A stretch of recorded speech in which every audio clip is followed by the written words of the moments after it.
ვიყენებთ ციფრულ სამყაროს იმისათვის, რომ საქართველოს გავყიდოთ ინტერნეტში. დავაინტერესოთ ხალხი იმით, რომ საქართველოში არის სხვადასხვა მიზეზი იმისათვის, რომ მივმოგზაუროთ ჩვენ ულამაზეს ქვეყანაში. დღევანდელი კონფერენცია ეძღვნება იმას, რომ ჩვენ მოგიყვეთ ჩვენი გამოცდილების შესახებ და ჩვენმა პარტნიორებმა მოგიყვენ თავიანთი გამოცდილების შესახებ. დავიწყოთ. ყოველწლიურად ჩვენი დანახარჯები ციფრულ სამყაროში იზრდება და ეს არ არის გამონაკლისი სოფლიო მიდის ამ მიმართულებით და ჩვენ რა თქმა უნდა ვეხმიანებით ამ გამოცდილებას. აქ თავარი გახლავთ ის, რომ სწორედ დავხარჯოთ ფული, სწორი კომუნიკაცია ვაწარმოოთ ჩვენს მიზნობრივ ბაზრებზე. ვინ არიან ისინი? ეს არის ქვეყნები, სადაც საქართველო პოზიციონირდება როგორც ტურისტულად მნიშვნელოვანი ბაზარი. საუბრობ ციფრულ მარკეტინგზე და ეს არის ის ძირითადი არხები, რომელსაც ვიყენებთ ჩვენ კომუნიკაციაში. რა თქმა უნდა Google, რა თქმა უნდა Facebook-ი, ასევე YouTube, TripAdvisor და ასე შემდეგ. თითოეულ მათგანთან ჩვენ გვაქვს უკვე ჩვენი ურთიერთობის ისტორია და ის წარმატებული პროექტები, რომელთაც ჩვენ ვახორციელებთ მათთან ერთად. დავიწყოთ Facebook-ით. თქვენ ხედავთ, რომ 400,000-მდე ფოლოვერი ყავს მარტო Facebook-ში. ყოველდღიური რიჩი დაახლოებით 1 მილიონია და Facebook-ი ალბათ დღესდღეობით რჩება ერთ-ერთი მთავარი კომუნიკაციის არხი და კომუნიკაციის საშუალება ციფრულ სამყაროში. ასევე Instagram-ი, საიდანაც მნიშვნელოვანია ის, რომ ადამიანების ინტერესი ფოტოებზე ყოველდღიურად იზრდება და ჩვენ ვიყენებთ Instagram-ს იმისათვის, რომ საქართველოს ულამაზესი ბუნება დავანახოთ ჩვენ პოტენციურ მომხმარებელს, ან უკვე იმ ადამიანებს, ვინც ჩვენი მეგობრები არიან. აქ არის ერთი პროექტი, რომელიც არ არის ციფრულ კავშირთან დამოკიდებული, პირდაპირ კავშირით არ არის ციფრული და მინდა გითხრათ, რომ რა თქმა უნდა ციფრული მარკეტინგი არ არის ერთადერთი არხი, რასაც ჩვენ ვიყენებთ. მაგალითად, ეს არის ჩვენი იდეა, რომ შეგვეკრიბა ყველა გამოცემა, რომელმაც საქართველო გააშუქეს. მაგალითად, ამ სლაიდზე ჩანს New York Times-ი, BBC და ასე შემდეგ. ეს არის გამოცემა, პრინტ ვერსია იმ ყველა იმ სტატიის, რომელმაც საქართველო გააშუქეს სხვადასხვა მიმართულებით. TripAdvisor-ი ალბათ არ არის საჭირო ავხსნათ რა არის TripAdvisor-ი. ჩვენ 10 ქვეყანაში ვართ TripAdvisor-ის Premium Destination პარტნერი. ეს საშუალებას აძლევს საქართველოს არა ზოგადად ინტერნეტ სივრცეში, არამედ უფრო კონკრეტულ პლატფორმებზეც გავაკეთოთ ჩვენი ქვეყნის პოზიციონირება. Check in Georgia თქვენ გახსოვთ, რომ იყო პროექტი, რომელიც 2016 წელს დაიწყეთ. ეს იყო მთავრობის ძალიან აქტიური მხარდაჭერით და ინიციატივით გახორციელებული პროექტი და მხოლოდ check-in-ის კონცერტები და ივენთები ჩვენ ვანახეთ 305 მილიონზე მეტ ადამიანს.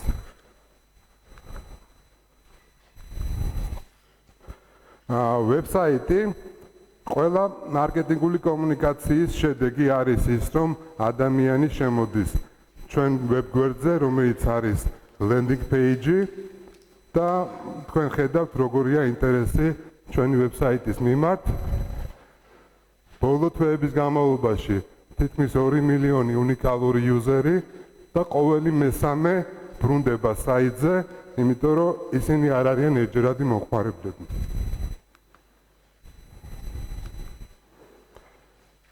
Google ძალიან მნიშვნელოვანი პარტნიორი, რომელიც გარდა სარეკლამო განთავსებებისა ჩვენ გვეხმარება ანალიტიკაში. ამ საიტზე ხედავთ top 15 ქვეყანას, რომლებიც დაინტერესებული არიან საქართველოში ინტერნეტში, უпростоრად Google-ის search engine-ში.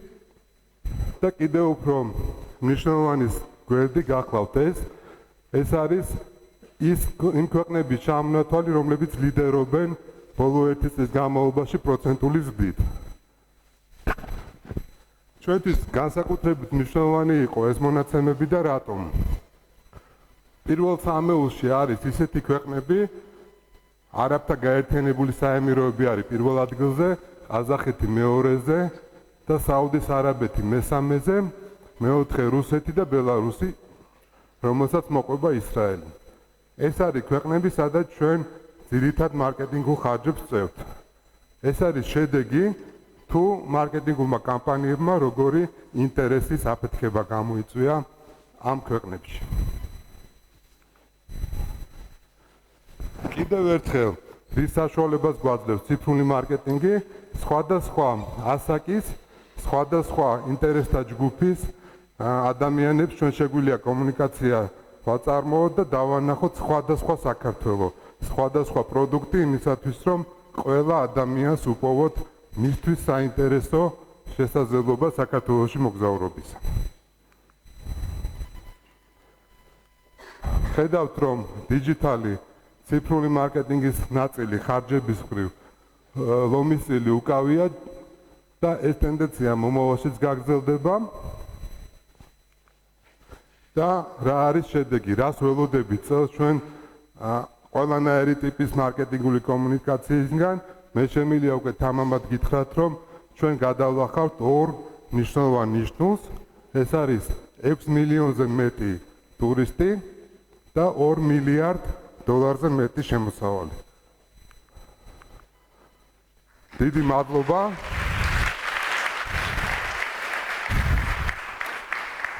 დიდი მადლობა.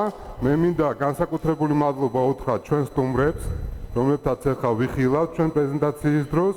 განსაკუთრებული მადლობა მინდა უთხრა ჩვენ სპონსორებს და გენერალურ სპონსორს ავიაკომპანია Atlas Global-ს. დიდი მადლობა.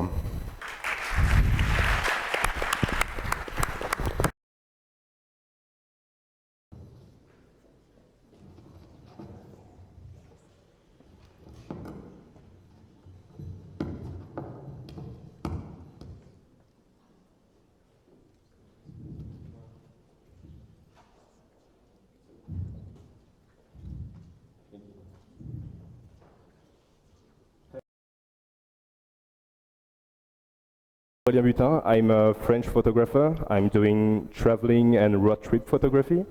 So what's a road trip photographer? It's simple. Just I'm going on the road with friends or models and spend time with them and shoot them in their life, just their daily life.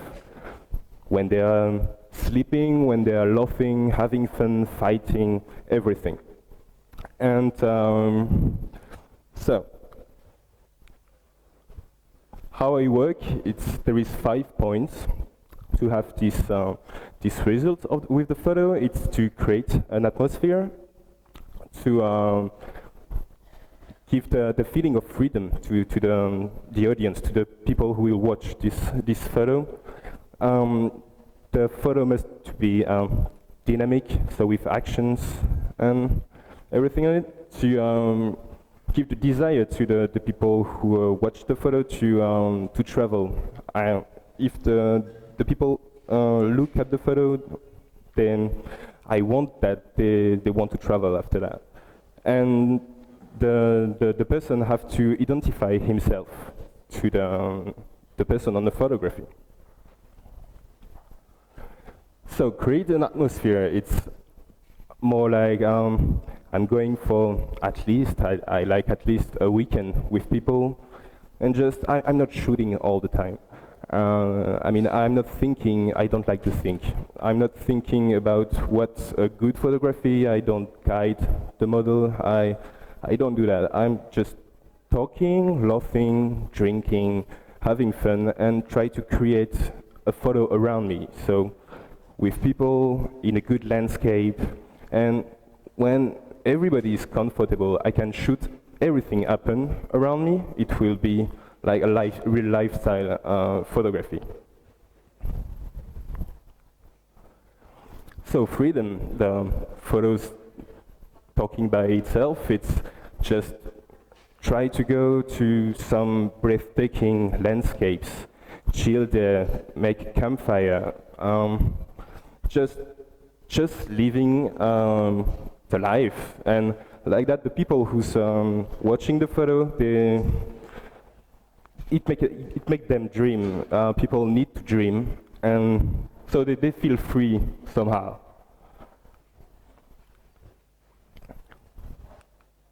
So the action on that photo, I choose that photo because the sunset is quite nice, and this girl on the boat, it could be a great photo, but it's not what I'm looking for. I prefer to, she's just pulling the boat.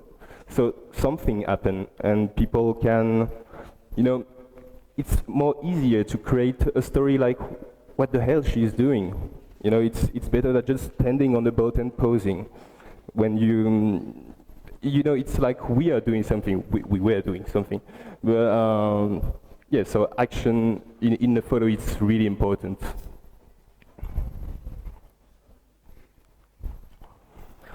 So what I mean by desire, it's when the people watch the photo, some magazines, when I have interview or things like that, people ask me what this photo means, what the story of that photo, and I don't want to explain that because it's useless. If I explain the story of a photo, I guide you to a point. I prefer that each of you looking at a photo and ask yourself, where are they, what they are doing, why he's running, and where is that big cross, and I want to be there, and I don't know if you want to be there, but I want to be there.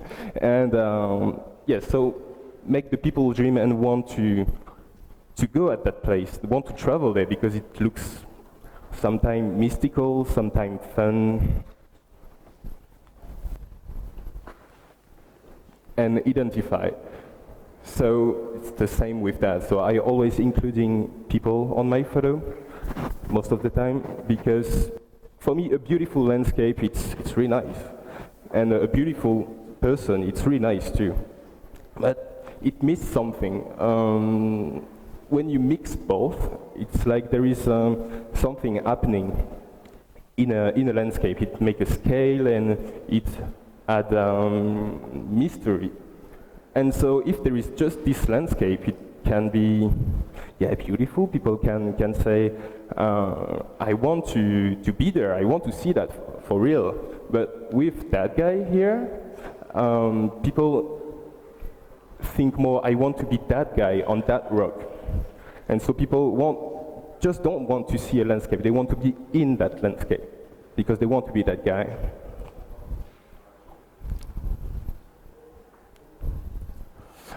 So for the companies, like traveling companies and everything, I all the time see the same thing. It's really a conventional photography. Like for a hotel, it will be really clean room and everything. It's really clean and conventional and everything.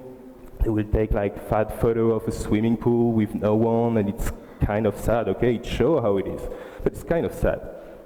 Because people now, I think, from my point of view, they want adventure. They want to get out of the tracks. They don't want to be on the tour with a guide all the time. They just want to be free and create their own story. They want to have something to tell to their friends, to their family when they come back. They just don't want to be on the track. So I have some example. So, for example, in here there is some people doing something in some places. Can be a hotel. It wasn't actually, but can be a hotel. Like this guy drinking a beer. I mean, it really don't shock me if I see on the hotel stuff something drinking a beer. Everybody's drinking a beer, you know. And so it's more relaxed, and you want to be there because it's, I don't know how to say, more warm, you know. I don't know how to say in English.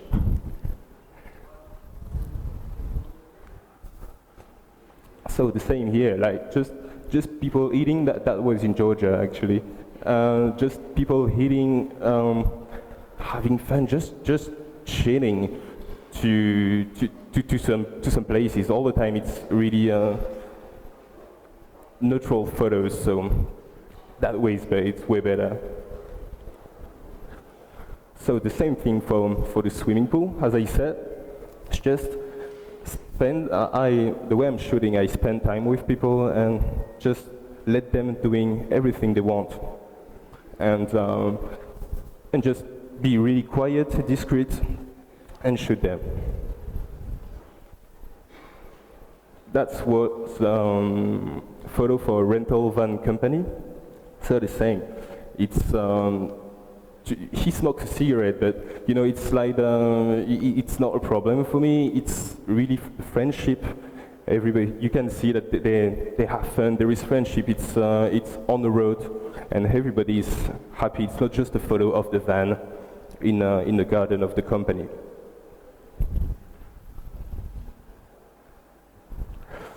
So I'm using most of the time Facebook and Instagram. So every day I post a daily photo. Every day between 6:30 and 7. Because people are going out from their job, they are on the way home, they are on public transport, so they check. So I think it's the best time to post a photo. And I post that every day, but not the Friday and Saturday, because people are going out and in general don't check. They're going for a beer somewhere and they don't check the social network. And at the end of the year, so next month, all the photos I'm taking during the year, I post it on my official website. All the series that I didn't post on Facebook and Instagram, because Facebook and Instagram, I only post the good content, the good photos, and all the series, because there is some photos I really like, but I know that people will not like it, so it will not work. And so I post everything on the website, so next month. And yeah, that's all. Didi Madlaba.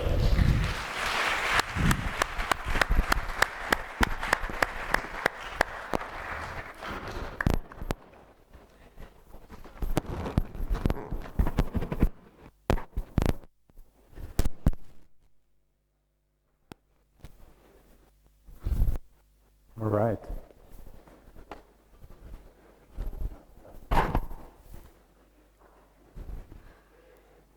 Yes, hello. That was my name. My name is Kai Wichmann. I'm originally from Berlin, Germany, and I hope this works. Because this is me on a good day after a little bit of Photoshop. I'm the CEO and co-founder of Better, a digital solutions agency in Vienna, and I'm the head of communications for Impact Hub Vienna. And just recently, a few weeks ago, another Impact Hub opened here in Tbilisi at the Fabrika, where we have the after show party. So if you have some time, you can wander off and can see the new space, which is really cool, I think. I run the communications for Impact Hub Vienna since last April, when we tripled our space in Vienna. And we are a network that supports startups to grow their business from their first intention to scaling international. And I'm the communications guy. I run marketing, PR, and communications, and I help them to grow and to get their message out. And I was thinking how I can do that in different ways. And I always loved to work with creators like Aurélien. So I got my I got together some of the best photographers, bloggers, Instagrammers, filmmakers, and so on. Wow, this is not working perfectly. I got people together in Istanbul, that's me in the middle, in the room full of creatives, and we worked on these stories of social entrepreneurs, of startups that wanted to get their message out. And the products were amazing. The films, all the stuff that we created in one weekend was just mind-blowing. And I wanted to have that feeling all the time. I wanted to be in a group of friends creating.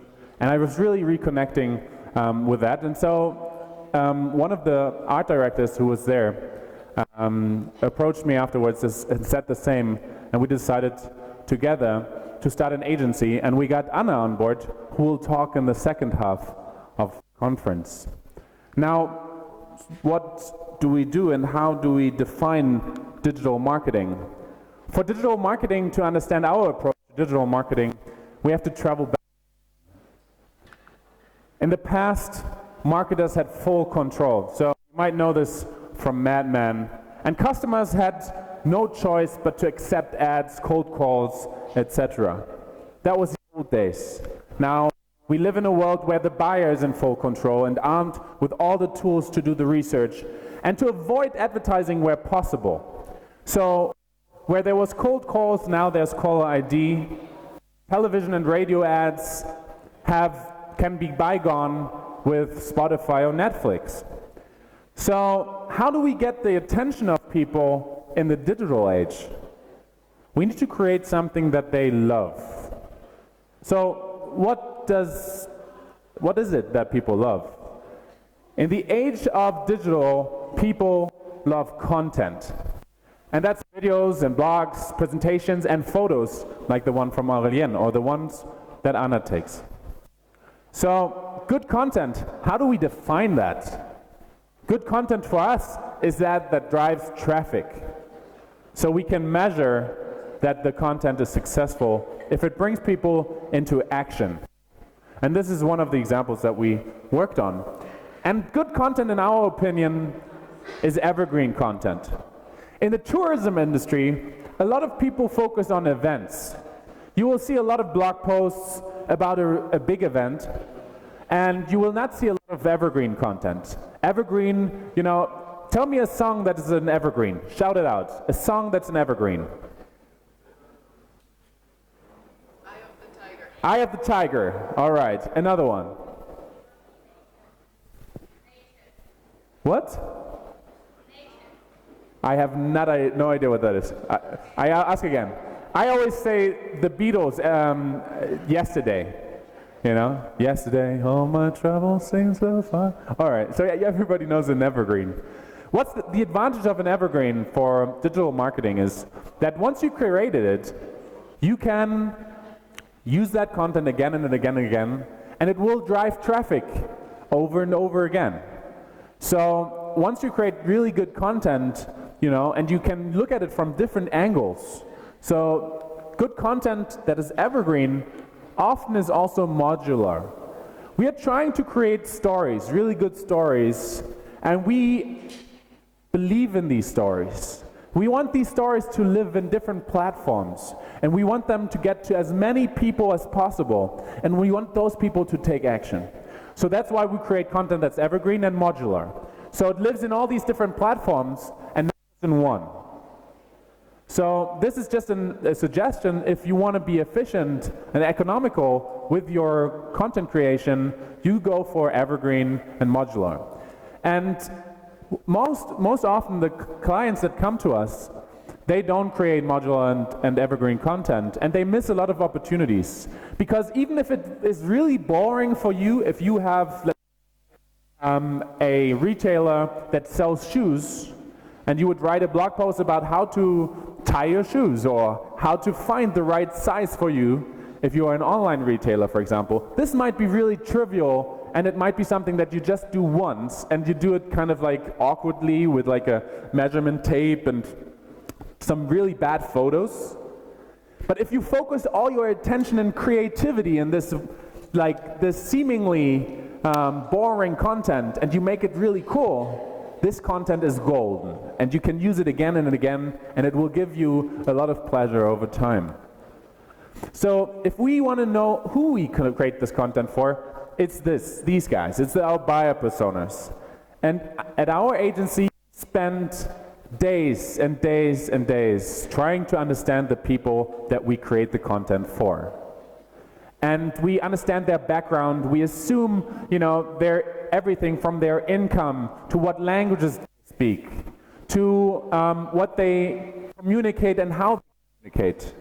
Because if you don't know who the people are that you want to attract, your ideal customers, you will not be successful.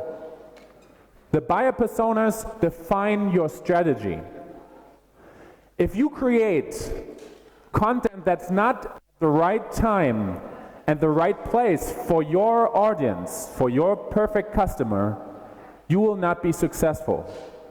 If you are advertising your destination at a time when nobody is thinking about booking a vacation, then you will not have new customers. So at the intersection of content, time, and place, you create better communications. And that compelling content, if you think about it, if you create quality content that is unique, because let's be honest, there's so much communications out there right now. Every time if you go through your Facebook feed, there's so much stuff out there. If you're not unique, if you're not relevant and timely, you will not be successful. In the same sense, talk to the people that you want to attract. Talk to your personas, understand their frustration, their goals, and their specific needs. This is awkward when sometimes it breaks. One of the case studies that we've been working on is the United Nations, and specifically the chapter for youth and women. And we did something for us quite extreme, because we really took modular content to the extreme. The budget was relatively small, so we had to be really economically. So we created the stories for a new app called Stella.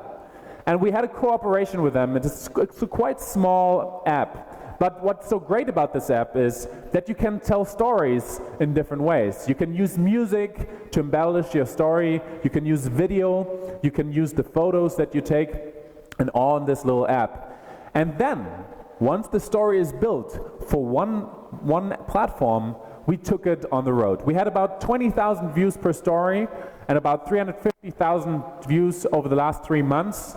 We love these stories, and we are really happy to show them to the world.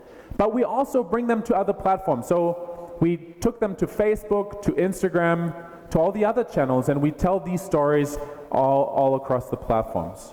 We went from 0 to 22,000 likes in the last 3 months. And talking about the right place, we realized that events really didn't work on Facebook. And so we took the event communication to Twitter exclusively, and we really rock now on bringing those conferences alive with live photos and text all across the Middle East and North Africa. Now, if we create good content like the UNIDO campaign, we get the attention of people, and they might love our stories, but of course, this is just one part of the funnel. And you might have heard about the funnel. You know, you want to get people from being visitors to being customers. And so this is where the hard work starts, by creating leads, getting information from the people that you want to be in touch with. In touch, you heard it. Nurturing those leads, working with those leads, converting those leads, delighting them, and making them ambassadors for your brand. So for that, you need a good team. And this is what makes my life I'm so happy to get up every morning, because I work in a great team. And to create a good team means that you need to look at what you need to be successful. And it's not just one person, the Mr. Gadget, who can do everything, but it's people with different talents. A digital native who understands the platforms that your audience is in, that knows about conversion and knows about kind of the basic metrics, but an analyst to really crunch the data and understand, be it on Google, we'll hear about Google micro moments later, or Facebook, other platforms, the metrics, understands the data, and can tell you if your campaigns are successful or not. Influencers, such as Anna, who will talk later, who have a tremendous following on any given channel, can help you to get the message out. And they might be just very popular in this subset of your community, but they have a reach and they have an authentic voice in the community, and those are really needed if you want to get messages out. And content creators are not necessarily the same. A person can create a great image or really know the channel, but content creators are really the ones that are getting things done. They know what they need to do, and oftentimes we overwhelm our content creators, and we create a lot of content, but that's not the we should go for.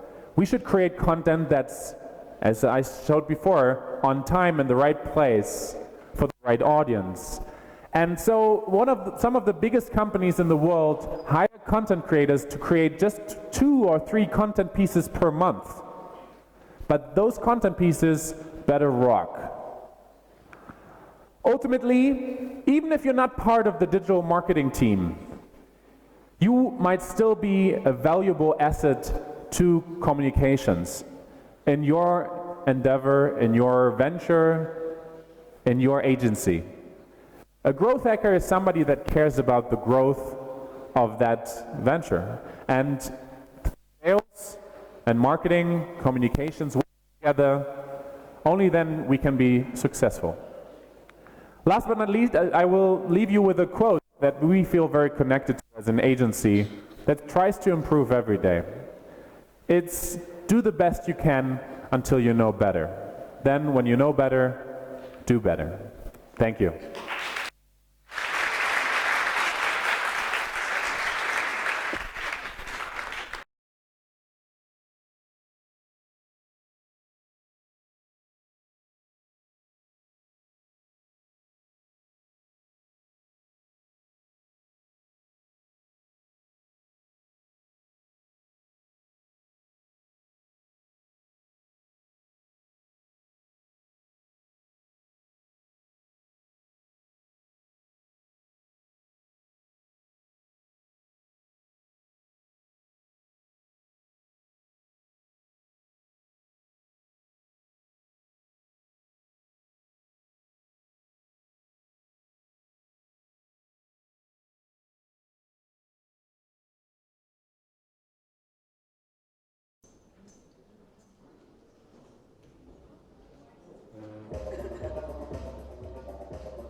attended.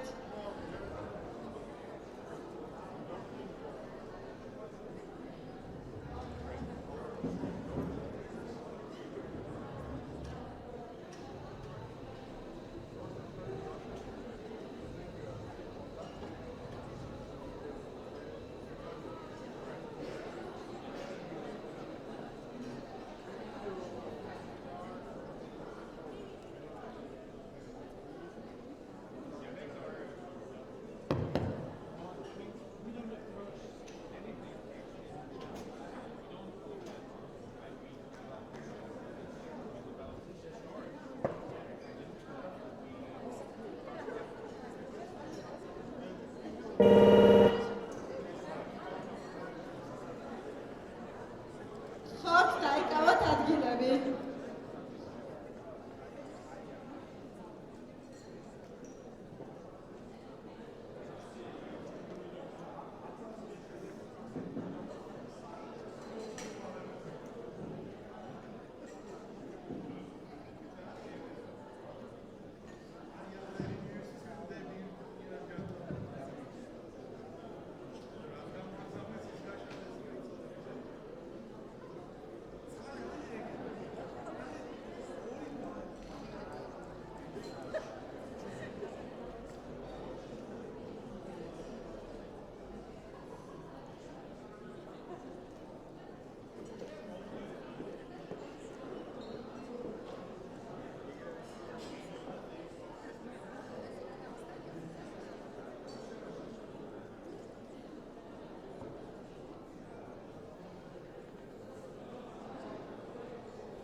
Sky was, but honestly, I'm way more comfortable behind the camera.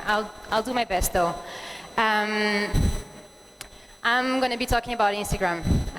I'll do a lot of things in the agency, but the thing that I love the most is the platform Instagram. Is the one that I have been using for the longest time. On the platform, my name is Aurélien Barros, so please follow me.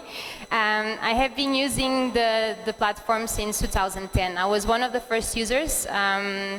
especially in Vienna where I'm based. And since then, I have been posting, I think, more than 3,000 pictures. Is this working? Yeah. It was a mixture of luck as well, because being one of the first users and one of the first active users made Instagram notice me, and so they put me on the suggested list of their best users since the beginning, and that helped me grow my channel. That brought me a lot of followers and also a lot of really cool opportunities. I call myself a lucky bastard because I have the opportunity to travel the world, and I used to be an architect, and now I do traveling photography as a way of living, and that's pretty awesome, and I really love it. I also really appreciate it. I had the opportunity to work with brands as Google, Levi's, Smart. I did a road trip around Europe with Opel. I went to Japan to tell the story of the new Sony camera. I traveled with Samsonite to Barcelona. I shot some beautiful pictures in Moscow with Aeroflot. And most recently, I went to Dubai to promote their new Sofitel hotel. So they're like different things, and all of them really exciting.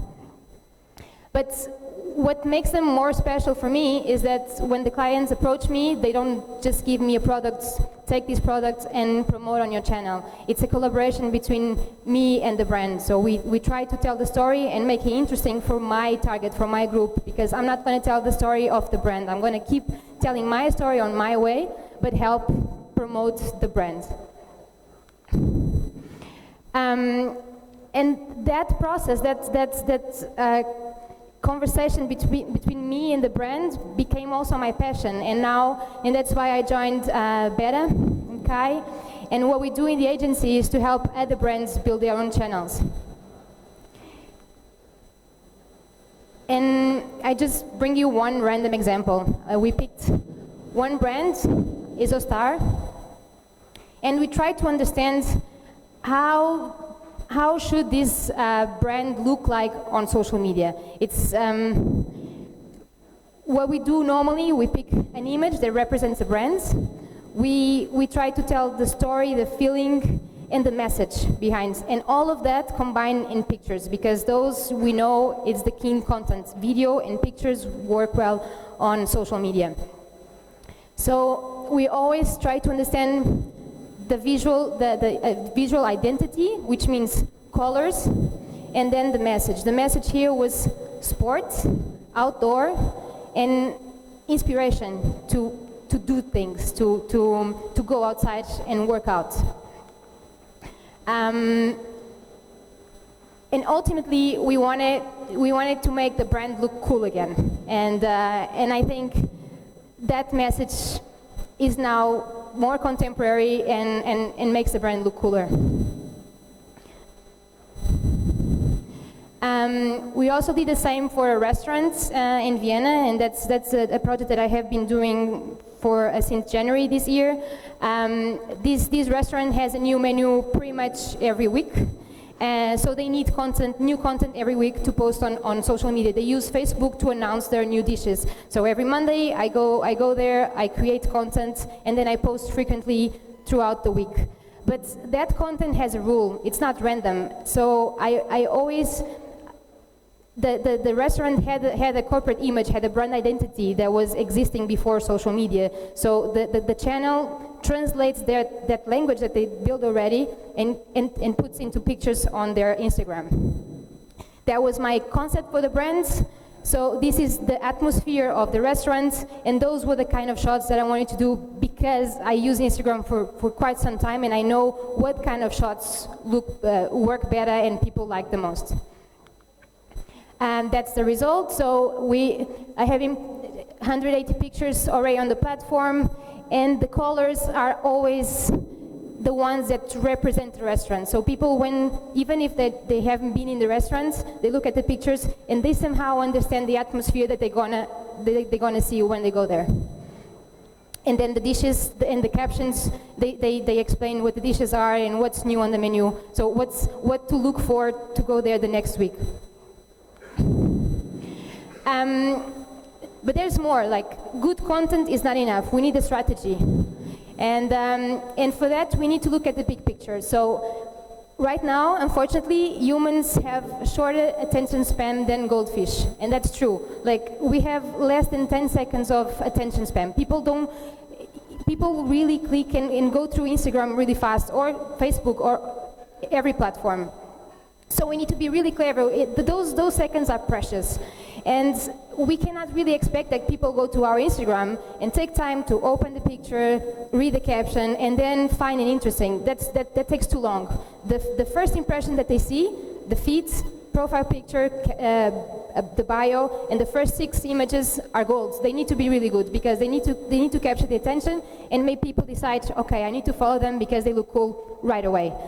Maybe they will open the page and then see one picture, and that's really awesome if they do that.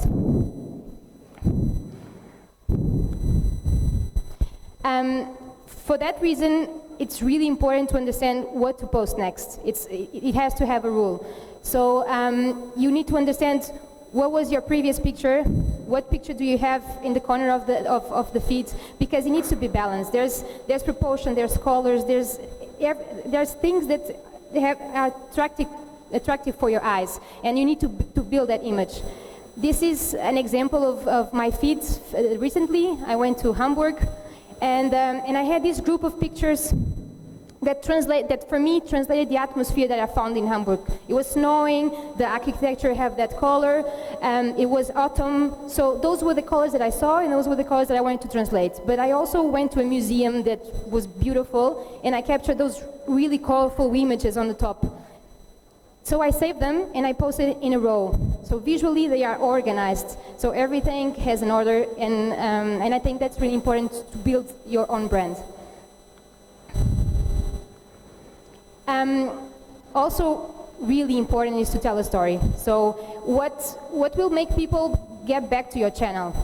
If one picture is isolated from the others, they might not come back. But if you tell a story that has different chapters, they will be interested in come back and get to know more. If you have a brand, for example, as a hat maker, one of clients that we pitched recently, we told them, like, I think you have a cool story to tell, because if people go to your shop, go to your window, they will see the final product. If you post that final product in your channel, you're not telling anything new.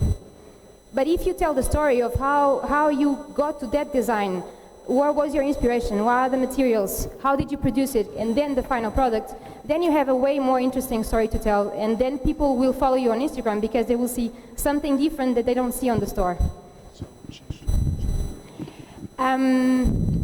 Really, really important as well is to be unique. There are so many people right now on... Is it not working? Okay. Sorry. Is this working? Yeah.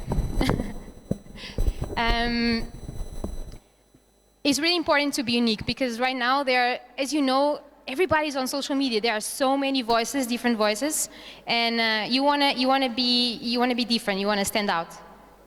So I brought you 2 examples. One is Katia Me, and one, I'm so sorry, has a mistake there, is Pony Pork. They have their own voice. They are completely different. So when they post a picture, we don't even need to know if it belongs to them because we know already it's their brand. They are so special that we know belongs to them, and it's really important to have a different voice in the middle of the crowd. But then you also need to know when to post. That's really important, and was already mentioned this evening. I bring you the example of the restaurant that I manage. Most of the audience is from Austria, so that means if I post at 3 a.m., nobody will look at my post. It's nowadays it's really easy to understand these analytics because Instagram gives you the business profile. Once you switch to this business profile, you're gonna get all of this data, and they are really useful. So it will help you improve your channel. But even if you did all of that, it's still maybe not enough to sell or to show your product. one thing that really, really works well is to call the community. So there are a lot of influencers out there, and we did that for Huawei recently. They approached us and they wanted to promote their new mobile phone, and we thought, okay, it's going to be difficult because there are so many products out there. How can we make it look different and cooler than the others?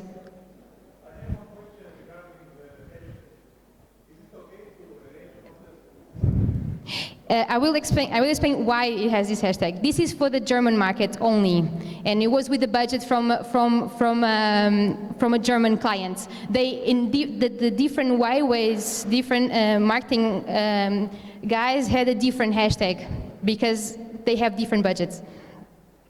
But even though we had this hashtag, because we have the right people to promote the product, we got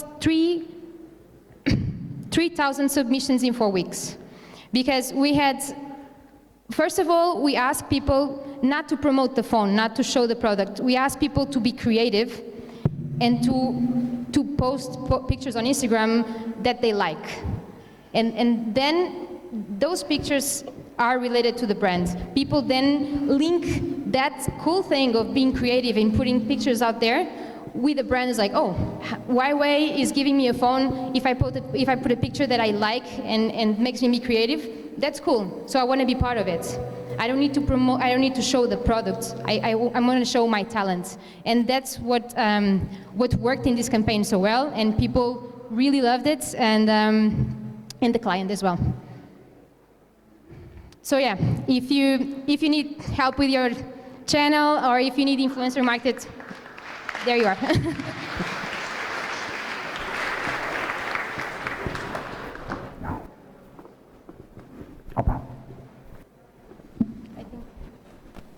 I don't know if you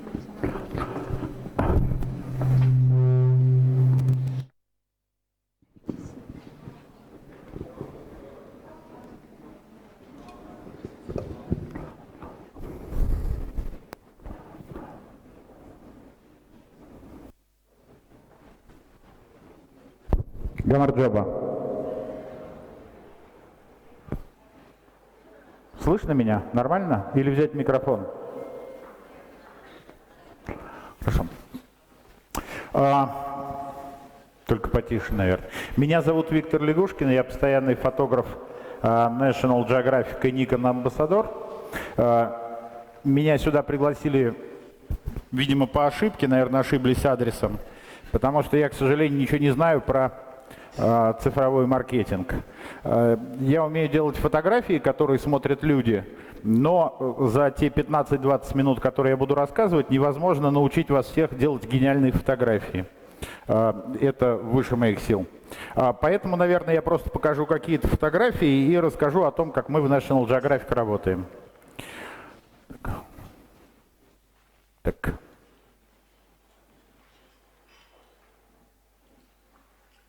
А на полный экран можно? Моя лекция называется «Фотография важнее 1000 слов», потому что фотография — это единственное искусство в мире, которое врет. Люди научились раскрывать ложь в кино, в словах, в текстах, где угодно. И только фотография до сих пор может обманывать людей, причем так, что они даже не понимают, что их обманули. Поэтому люди верят фотографии, они верят своим глазам, они верят в то, что они видят, и поэтому фотография способна врать, обманывать, подменять понятия и делать очевидным неочевидное. В National Geographic основной слог... Так, а можно? Да. В National Geographic основной слог «Фотография может изменить мир». Это очень важно, потому что мы, правда, когда работаем, мы меняем мир, и с помощью фотографии мы изменяем жизнь людей, жизнь целых стран и жизнь Земли. Например, что вы видите на этой фотографии? Все на этой фотографии видят туманный рассвет или закат где-то на реке Янзы, значит, и рыболовы ловят рыбу с помощью бакланов. Вы так и рисуете себе картинку, что вы стоите одинокий на берегу, где-то тихо плещется вода, и только крик бакланов, значит, возвещает о пойманной рыбе. Это аутентичная фотография, виден, значит, абориген, да, виден этот рыбак, нищий, бедный, который добывает свой хлеб с трудом и который, значит, вынужден на базаре продавать эту мелкую рыбу, которая добыла ему птица. Но на самом деле выглядит это так. Когда-то давным-давно, 15 лет назад, фотограф National Geographic приехал и увидел все, что я вам рассказал. Он взял этого рыбака и сфотографировал его. После этого эту фотографию напечатали в журнале, ее увидели миллионы людей. Им тоже захотелось поехать и постоять на берегу реки Янзы в тишине, слыша шум прибоя, значит, и видя, как баклан ловит рыбу для нищего рыбака. Но поскольку рыбак в этот момент не ловил рыбу, да, то ему дали $10 для того, чтобы он это сделал специально. Они сделали фотографии, эти люди, которые увидели еще больше людей. И тогда туда поехало еще больше людей. Сейчас там кооператив. Для того, чтобы снять рыбака, вот эту самую фотографию, люди должны заплатить $100, причем там еще очередь на неделю. Вот. Ну, да, понятно. Очередь на неделю, туда привозят автобусами, все встают, значит, скидываются. Это давно не бедный рыбак. Он владелец очень приличного бизнеса. И жизнь его вполне устроена, также жизнь его детей и внуков, потому что этот бизнес будет существовать очень долго. Всем очень страшно, все думают о том, что фотограф, значит, подобрался к медведю, который охотится, и сейчас в следующем он, наверное, съест фотографа после этой рыбы. На самом деле вы понимаете, что это совершенно не так. Место в этой клетке стоит на первом этаже $500 в день, на втором этаже $300 в день. И там нет отбоя от желающих, потому что кто-то однажды, ну я даже знаю, кто это, фотограф, он снял этого медведя, у всех возникло ощущение, все захотели пощекотать себе нервы, значит, для того, чтобы никого в результате все-таки не съели, построили клетку для людей, в которой они сидят и делают, значит, эти фотографии, на которых видно близко медведи. Медведи приручены, это понятно, да? Их кормят, значит, есть егерь, который за ними следит. Это фотографический бизнес, так устроен, в принципе, бизнес на фотографии. Очень большой, с очень большим количеством денег. В основе всего этого лежит журнал National Geographic, который издается уже 128 лет. И является самым тиражируемым журналом в мире. На сегодняшний день его аудитория составляет 700 миллионов человек. И даже близко никто с ним сравниться не может. Почему же так произошло? Почему это самое успешное издание появилось и почему у него есть слоган о том, что фотография может изменить мир?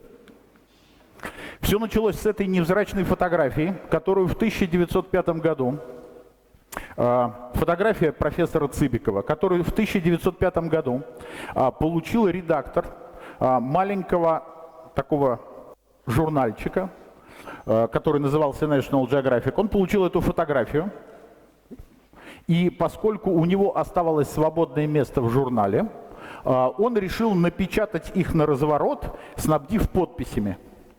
Надо сказать, что эта фотография не просто так. Это первая фотография Тибета, которая была сделана человеком, представителем европейской цивилизации.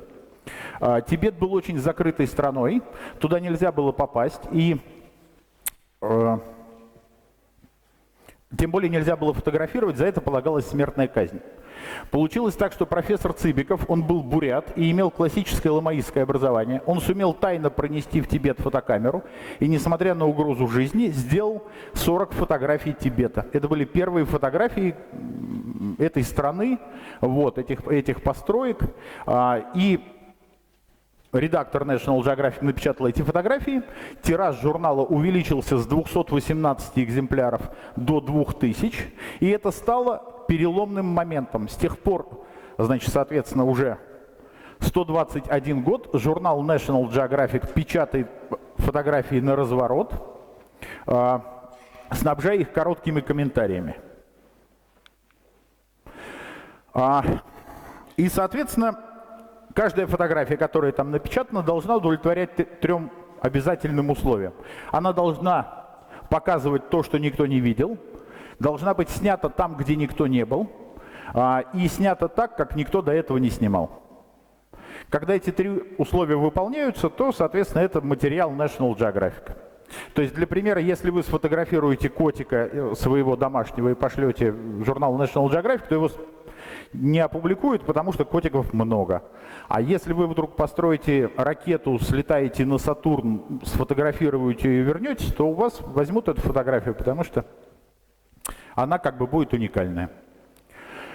Ну, как следствие, это является основой для всей пирамиды фотографической, которая существует в мире. Например, это моя фотография, она называется «Мы с тобой одной крови», из проекта «Принцесса китов». Если верить Гуглу, привет, Google, посмотрело больше миллиарда человек. На ней голая, значит, 2-кратная чемпионка мира по фридайвингу плавает с белухами на Белом море подо льдом. Ну, в общем, такое нетривиальное событие, поэтому как бы она была напечатана. Ну и вот я приблизительно об этом и буду говорить. Да, я занимаюсь довольно-таки необычной видами съемки. Я снимаю под водой и в пещерах. Это сильвинитовые шахты калийные. Я был первым фотографом, которого туда пустили. Проект назывался «Радужный мир». То есть я понимаю, что я страшно далек от народа, но что делать? Вот, у нас был проект по черноморской дельфине Афалине. Мы выпускали книжку. Это как бы все подводная съемка. Я попытался подобрать проекты, которые хоть как-то относятся к цифровому маркетингу и показывают, как изменилась жизнь людей после проектов National Geographic. Вот первый проект, который мы сделали в 2010 году, назывался Орда Cave Awareness. Он был посвящен самой длинной гипсовой обводненной пещере в мире. Надо сказать, что гипсовых пещер очень мало. Они есть только на Урале и... А можно следующую?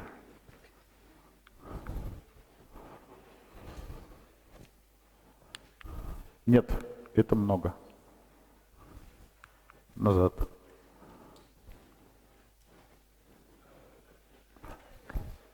Назад, назад, назад, назад, назад.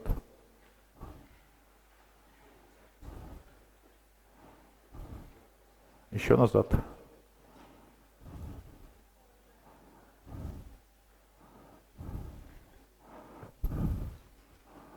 И еще одно.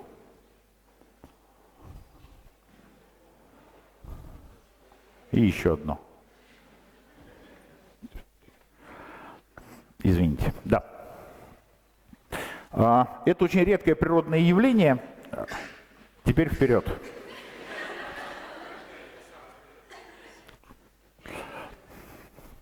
Очень редкое природное явление, которое мало где встречается. Будучи пещерным дайвером, я туда погружался, мне очень нравилось там находиться. И просто для того, чтобы поделиться этой радостью с друзьями, мы сделали такой проект. Мы полгода ездили в Ординскую пещеру, ныряли и снимали. Вышла книжка, была выставка, которая экспонировалась в 8 странах мира. И эта конкретная фотография вошла в золотой фонд National Geographic. проект стал известным, соответственно, появились дайверы, которые захотели туда нырнуть, появился на совершенно пустом ровном месте. Давай следующее. Ага. На совершенно пустом ровном месте появился дайв-центр, который стал, ну, поскольку есть спрос, есть и предложение. Вот. И сейчас это там памятник национального значения, там есть большой дайв-центр, есть музей, люди продают оборудование, снаряжение, к ним не иссякает поток туристов, в большинстве своем иностранном, просто потому что был запущен этот маховик, 700 миллионов человек увидело эти фотографии, им захотелось побывать там же, и как бы стало интересно. Давай следующую.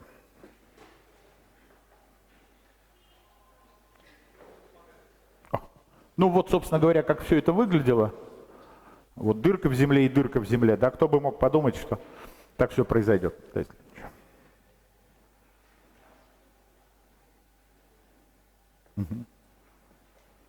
Следующим нашим проектом было Голубое озеро в Кабардино-Балкарии. Это совершенно ничем не примечательная лужа, в которой вообще выбрасывали мусор. Мы раскопали в свое время о том, что это глубочайшее карстовое озеро-источник в мире, и решили там сделать проект для National Geographic, уже более сознательный, в 2012 году.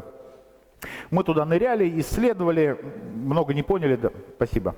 Вот. Многое не поняли, многое не нашли, но тем не менее проект состоялся, была публикация, совсем недавно была публикация в грузинском National Geographic по этому поводу. Всего в мире 44 National Geographic, издаются на 44 языках. В том числе и в Грузии есть. Вот, там появился дайв-центр, соответственно, туда появился поток туристов, все стали туда ездить и как бы и нырять. И всем стало интересно. Да, это первая в мире фотография лебедя, снятая под водой. Она называется «Зачем лебедю длинная шея?». Когда-нибудь задумались, зачем лебедю длинная шея? На самом деле ответ очень простой. Лебедь очень жирный, и он не может нырять, в отличие от уток и других водоплавающих птиц. Он очень легкий и не может занырнуть. Поэтому, чтобы добывать пропитание, у лебедя такая длинная шея. У него длиннее шея состоит из большего количества шейных позвонков, чем у всех других живых существ. У него 21 шейный позвонок. Да, это тоже не очень видно, но это называется дайвер под звездным небом. Фотография. Хотя, казалось бы, это была просто лужа, в которую реально выкидывали мусор. Никому это было не нужно. Белое море — это следующий наш проект. Я его взял потому, что... Давай следующую. Я его взял потому, что его владелец Миша Сафонов применил очень красивую тактику, очень интересную. Он решил сделать единственный в мире дайв-центр за полярным кругом. Я был вторым человеком, который посетил этот дайв-центр в 2004 году. И я и все ему говорили: Миша, ты сошел с ума, там зимой минус 45, какой дурак туда поедет нырять, это нереально. Вот. А он сделал очень простую вещь. Он в течение первых 5 лет для фотографов, которые приезжали к нему, значит, нырять, он делал бесплатное проживание и погружение, если они отдавали ему фотографии. И он наводнил этими фотографиями весь интернет, и все захотели к нему поехать. Сейчас это гигантский комплекс, состоящий из 4 гостиниц, значит, которые заняты просто, сейчас же в основном китайцами на самом деле. Вот. У него мест свободных нет, к нему приехать нельзя. Просто потому, что появилось очень много качественных фотографий этого места. И каждый, кто видел эту фотографию, хотел туда поехать. То есть, там зимой видимость хорошая, а летом хуже. Минус 2 градуса. Зимой. Там это такой природный эффект, что, наверное, вы в школе физику учили. Соленая вода, она кипит раньше, а замерзает позже. Это белуха была, это белый кит. Дальше. Да, это все Белое море. Очень красиво, подо льдом. Я, к сожалению, не сумел показать, формат не подходит. Это сферическая панорама, первая в мире сферическая панорама подо льдом снятая. Вот, и там есть полный эффект присутствия, и можно крутиться в разные стороны и смотреть, чего происходит. Чего же мы делаем в Грузии? В Грузии у нас проект, который называется «Каньоны». Мы сюда приехали просто потому, что нам понравилось, и совершенно случайно обнаружили тут уникальное явление, которое очень редкое, его очень мало где. Оно есть в Швейцарии одно место и в Канаде два места. Это обводненные каньоны, которые горная река проточила в карстовом массиве. И получается пещера, но без потолка, но при этом как бы она пещера. Здесь есть в Грузии дайверы, вот, есть исследователи, которым мы подсказали исследовать эти каньоны, и они начали исследовать эти каньоны, а мы их начали снимать. А можно дальше, можно крутить так. Вот, и, соответственно, это те фотографии, которые еще не публиковались, и которые в дальнейшем лягут в основу проекта, да, «Каньоны Грузии», которые увидят, опять же, миллионы людей, и которые захотят приехать туда, нырнуть, полазить, посмотреть. Вот, это прям фантастическое совершенно зрелище. Очень. Это Мигрелия, да, и Мирети. Самигрела, да.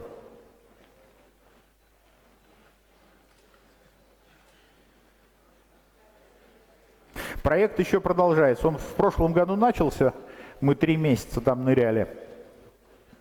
В этом году уже 4 месяца сидим, и, наверное, еще на следующий год будем доснимать. В Грузии все очень медленно происходит. Приехали, выпили вина, посидели, нырнули, потом опять выпили вина, поэтому на Белом море снимать гораздо быстрее. Там холодно, поэтому...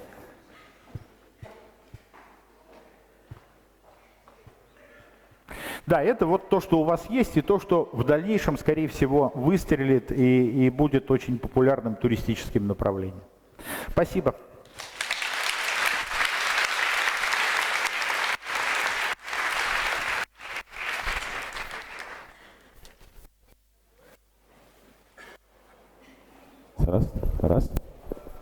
Раз. How can you hear me? Oh. Hello. Good evening, everyone. Добрый вечер. Гамарджоба. My name is Dmitriy, and I came from Kiev. I work in Google Ukraine 6.5 years, and I'm responsible for business development, and specifically I work with retail and travel verticals. Actually, it is quite difficult to start my presentation after Vita's photographies, but I will try. So actually, a lot of speakers today told us how digital and how photography and how the technology is actually changing our lives, and the world in general. So today I would like to speak about the micro moments in digital. Is there anyone who heard about the micro moments or the concept of micro moments? Oh, very nice. So it should be interesting. So we constantly live in connected world. I think today during the presentations, each of you addressed to your phone or tablet at least 2 times. I think you checked who is Vita, you checked who is Anna, you checked who are other speakers, you followed Anna on Instagram, etc., etc., etc. So you do this all the time. People do this all the time. So at Google, during the last year, we were trying to discover this. It's not even a paradox. So as we are engineering company, so we love data, we have a lot of data, so we decided to go deeper and to discover this syndrome. It's not, yeah. And surprise, surprise, we were very right. So people getting more and more connected to their mobile devices, and they do it all the time. So, but the most, this thing is actually very obvious. And the important thing here is when you do something with your mobile device, it actually changes how do you make the decision on how can you actually perceive the information, how do you browse the internet, everything, and again, making the decision. Yeah, so as I work with travel, and the travel is in internet, by the way, is the fastest growing industry. So this is the second industry that is growing extremely fast, and the first one was retail, when actually the e-commerce appeared. All like trade relations, all retail moved online, so people started to buy goods online. Travel business is very important part of this e-commerce business, and this is like the fastest growing industry at the moment. So Google pays a lot of attention to travel and actually to consumer behavior. And what we see every year, like every month, so their behavior, their travel behavior is changing all the time. So specifically, we found that the share of mobile travel websites visits from mobile increased almost twice during last year. At the same time, the duration of the session decreased by 5%, and actually the conversion from mobile increased by 10%. So what actually it means? It means that people interact with devices more and more. So they do this spontaneous, and now it is like very reflective addressing to their mobile devices when they try to find any kind of information. And this is actually the concept. This is actually the concept of micro moments. So this is the every moment people watch their device to find the information that like appeared in their mind. I want to show you a short video.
To create presentations at Google because we have mostly numbers, so but sometimes we do these good videos.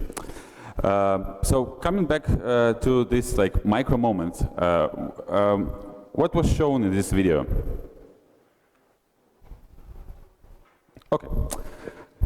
That are things that we will remember in the future, and the most important ones. Yeah, that's correct. So the thing is actually, our whole life is at the moment designed of these like micro moments. So we interact with devices, with information all the time. So in travel process, we tried to combine these micro moments and this like travel purchase process in some flow. So, and we have discovered so that we can divide this moment when you make a decision on where to go or how to spend the holiday, how to spend the vacation.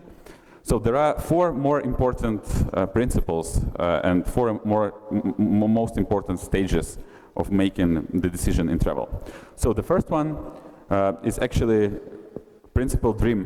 When you get an inspiration, where to go. So you browse a lot of information and you decide where to go. We'll stop more on this. So then the next stage is plan. When you know more or less where do you want to go, and then you start to plan actually your trip. Then the third one is actually when you book everything for your journey. So it's like air, hotels, events, etc.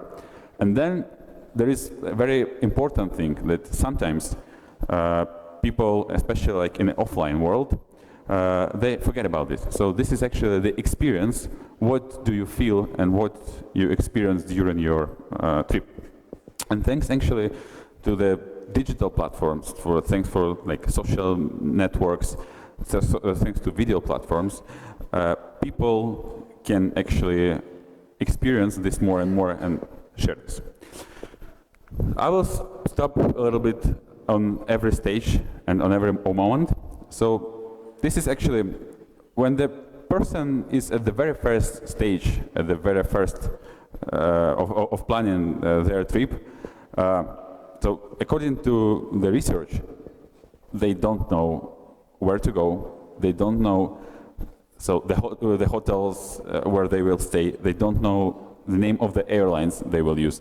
They don't know anything about this. So what users expect? Users expect that we, as a brand, as actually a product, we will help them to make the decision. And actually this is the main concept of these micro moments. As you as a brand, as you as a designer of the product, because of these changes in consumer behavior, you need to interact with the consumer all the time and propose your service. So also it is very important to say that actually these things that for us earlier we could think that it's not important, so that the most important is the first introduction of the brand to the consumer, or the final introduction will be will help make this decision. So but the most important thing is actually the process that person follows during the research. And travelers and customers, they expect that brands will help them to make this decision. So actually, this is very important here to mention that the journey to the travel purchase is changing all the time. So and it consists with a lot of different platforms. So you can see this is the Liams. The Liam is a guy, he lives in the United States in America, and he actually at the same time he plans 3 trips.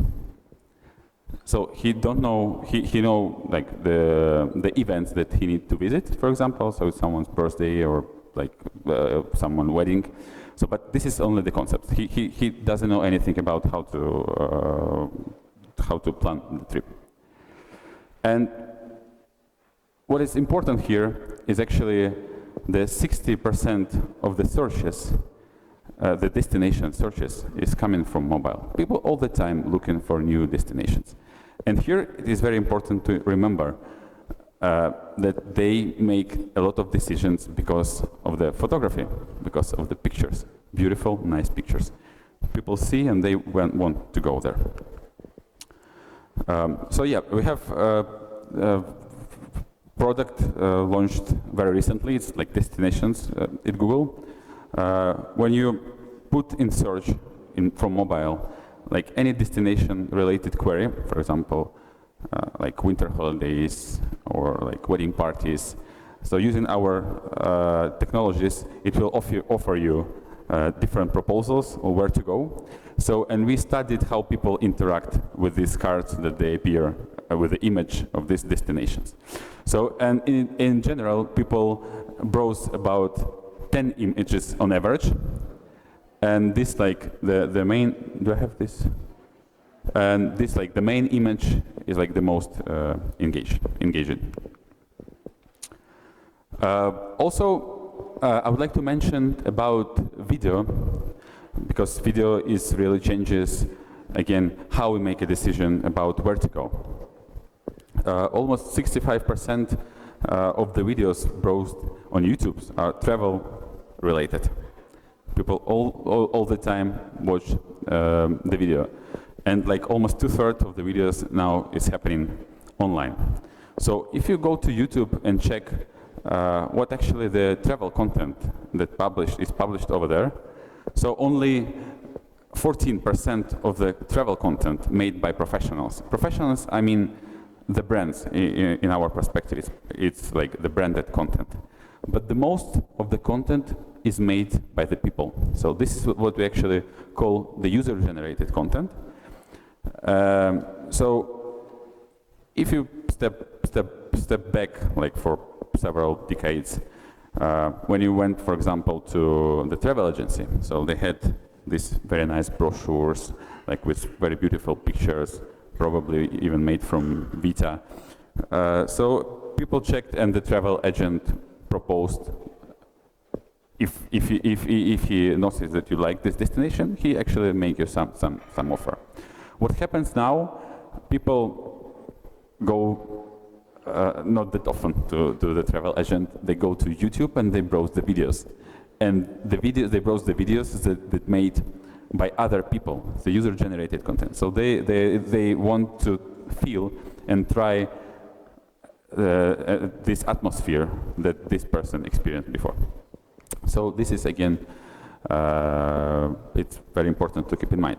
So if you are a brand and if you want to step to this and be closer to this like dream phase of travel decision, you can actually use the example of Marriott. So yeah, for hotel, you can see like what type of content you can bring to the social platforms or to the video platforms if you are the hotel chain or like the hotel owner. Okay, so I can show my breakfast, I can show my facilities, etc., etc. But it can be quite boring, especially if it is like from the brand. So what they have done together with top content producers, again, top content producers, I'm speaking about this the users who generate the content. It's like Anna, for example. So they created the project. It's like online magazine. It's called Traveler. So they work a lot with texts, with photography, with videos, and they post it online. Yeah. So coming to the second phase, which is plan. So actually, you're now very inspired to go to Georgia, for example. So now you need to plan your vacation. So here, what I would like to pay your attention for, that at the moment, 70% of the searches in travel industry came from mobile. So travelers who actually knows where to go, they search from mobile. And this number will increase dramatically. At the same time, very important thing, it's 1/3 of during this like mobile searches, 1/3 discover new company, a new service provider in this industry. And when you come back to the millennials who like browsing all the time, so almost half of the millennials during this browsing, they can find information about the company or brand they didn't know before. So yes, I will skip this. So what does it mean for you? So for you it means that at this stage you need to be all the time visible, and you need to be a bit faster and closer to the consumers than other players, so that these new users, not traditional, so the users that just started to use mobile, and especially the millennials, who's your target audience or like your future customers, so you need to work with them very closely. So this is a very nice case from Etihad. They took data from their databases and data from us, like their data that they put to Google Flight Search, and they create the advertising.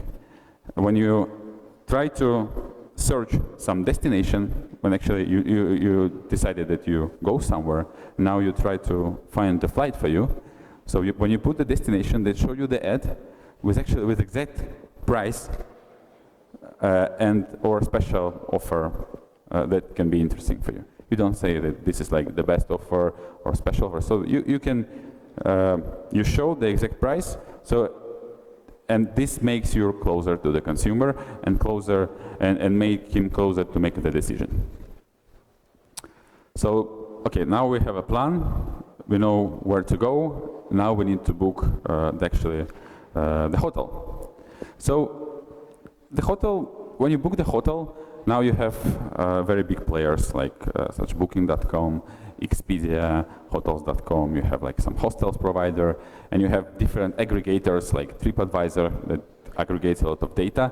So there are a lot of data, and you browse the information about this like all the time, yeah. So and you switch between devices constantly, from mobile to desktop to tablet, etc. And now it is very important to mention that like only very small number of the people at the moment in the world, they think that they can find all necessary information from mobile. So they continue to jump to desktop. And then they actually check the prices from mobile, from desktop. So people constantly move between devices. Yeah, so, okay, so if we speak why they're so mobile and they move from device to device, but at the end, they don't buy from mobile. So they go and buy from the desktop. And the key answer is actually that the consumer is developing, like in growing much faster than the companies does. So companies currently, they are not 100% ready to address their message, their website to the consumer. So yeah, and this I put like several important steps about working with mobile. So there are like the first and very important thing that I need to mention, that your website needs to be mobile friendly. So either it's, or if you work with apps, so it will be like, need to be the good mobile app. If it's like web version, should be adapted and mobile friendly. So you definitely need to think about the speed, so how your site works. Is it works fast or not? Also, you need to shorter the decision path of the customer when they are on your website already. So if they come to for your website from the mobile, they don't have to fill all these forms, etc., etc. So they just need to have the opportunity to book everything very fast, like with one click would be the best option. So, and of course, on a mobile site, you need to put like different messages that will help customer to make the decision faster and faster. So we also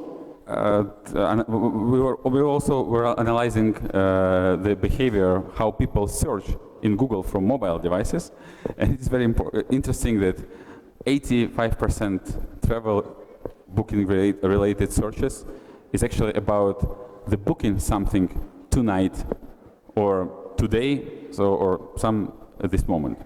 So, and there is very good case study from Booking.com, So Booking.com is company number one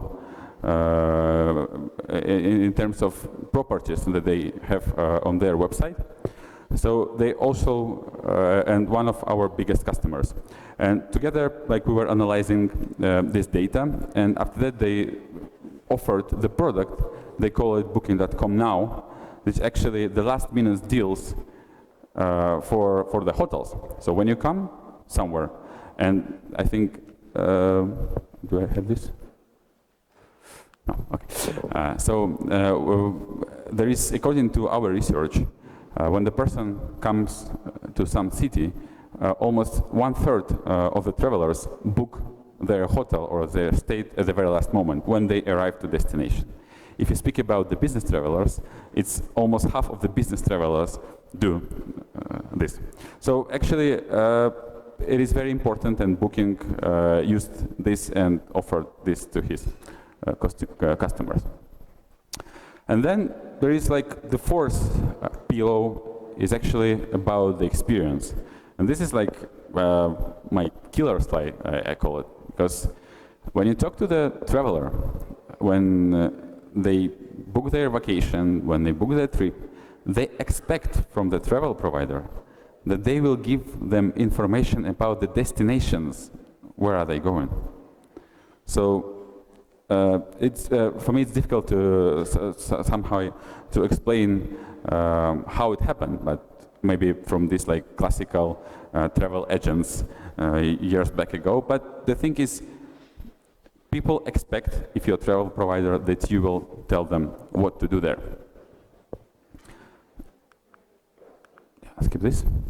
Yes. And according to this research, what we have discovered when the mobile started to increase dramatically, people started to use search from mobile when they are in hotels, 30% more, and also they decide on the activities where to go when they are at the location or at the destination.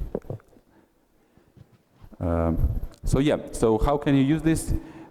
If you're a travel provider, you need to remember this all the time. So try to offer your proposal all the time to the consumer. If they come to Tbilisi and you do some excursions or some tours around, so people need to be aware all the time when they plan this trip for this 15%, or when they are here for this like 85%.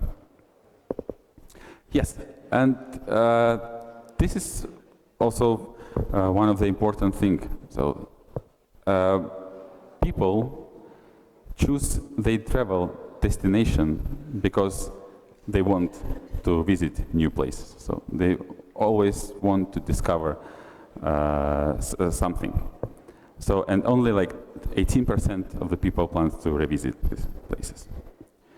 So yeah, so this like numbers and boring part is coming to the end. So, and probably you wanted to ask, so okay, so it's very good, so where is Google and what it can do for me?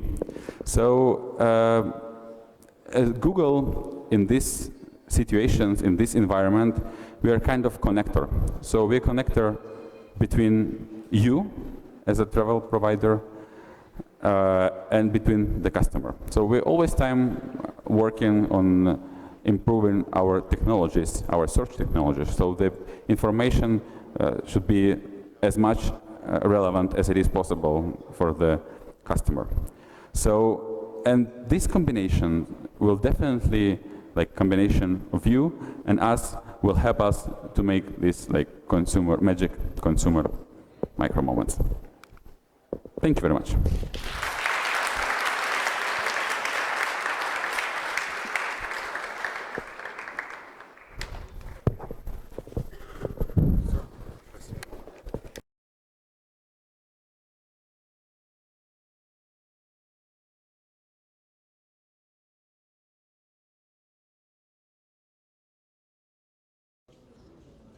გაბატონებო და ბატონებო, დიდი მადლობა.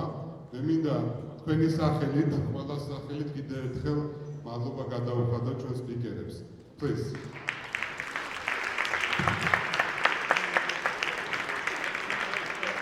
ეს ადამიანი ადამიანები რესპუბლიკა ჩვენ სრულიად უსასყიდლოდ იმისათვის, რომ ქართულ საზოგადოებასთან თქვენთან ქონოდათ კომუნიკაცია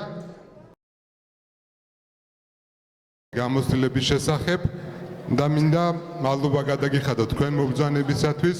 განსაკუთრებული მადლობა მინდა გადაუხადო იმ ადამიანებს, ვისაც ჰქონდა დიდი სურვილი დასწრების, მაგრამ სამწუხაროდ, იმიტომ რომ ეს დარბაზი არ გვაძლევდა საშუალებას ვერ დაესწრენ, მაგრამ შემიძლია თამამად თქვა, რომ ექსპერიმენტი შედგა საქართველოში პირველი ციფრული მარკეტინგის კონფერენცია შედგა და იმისათვის, რომ ჩვენ ყველა დაინტერესებული ადამიანი ჩავთოთ ამ პროცესში, ხვალიდან ვიწყებთ მეორე კონფერენციის მზადებას და დიდი მადლობა ყველას ამ ინტერესისათვის.